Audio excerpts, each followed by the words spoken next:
ഇന്ന് രാവിലെ നിങ്ങൾ ഒരു മയ്യത്ത്, ഒരാൾ രോഗിയായി ആ രോഗിയുടെ രോഗം സന്ദർശിക്കാൻ പോയി. ഒരല്പനേരം കഴിഞ്ഞപ്പോ അയാൾ മരിച്ചെന്ന് കേട്ടു. ആ ജനാസ കാണാൻ പോയി. ആ ജനാസക്ക് വേണ്ടി കുളിപ്പിക്കാൻ, കഫൻ ചെയ്യാൻ, നിസ്കരിക്കാൻ എല്ലാ കാര്യങ്ങളിലും സജീവ സാന്നിധ്യമായി നിങ്ങൾ മാറി. അയാളെ നിങ്ങൾ കൊണ്ടുപോയി ചുമലിലേറ്റി കൊണ്ടുപോയി പള്ളിയുടെ ഓരത്ത് അയാളെ കൊണ്ടുപോയി നിങ്ങൾ മറവ് ചെയ്തു. ഈ സമയത്തും അല്ലാഹു നമ്മോട് ചോദിക്കുന്നു,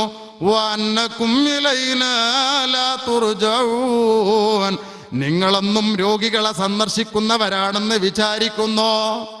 ഇന്ന് നിങ്ങൾ രോഗിയെ കാണാൻ പോയെങ്കിൽ നാളെ നിങ്ങൾ രോഗിയാകും.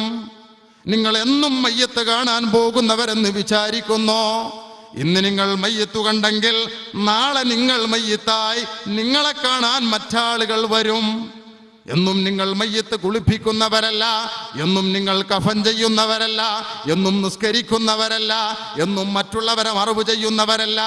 ഇതേ രീതിയിൽ നിങ്ങളെയും നിസ്കരിക്കപ്പെടും, നിങ്ങളെയും കഫൻ ചെയ്യപ്പെടും, നിങ്ങളെയും കുളിപ്പിക്കപ്പെടും, നിങ്ങളെയും മറവ് ചെയ്യപ്പെടും. ഈ കാര്യം നിങ്ങൾ ആലോചിക്കുന്നില്ലേ? വഅന്നകും ഇലൈനാ ലാ തുർജഊൻ, നിങ്ങളെ നമ്മിലേക്ക് മടക്കപ്പെടുമെന്ന ചിന്തയില്ലേ എന്ന വിശുദ്ധ ഖുർആനിന്റെ ചോദ്യം നമ്മൾ ആലോചിച്ചാൽ പോരെ?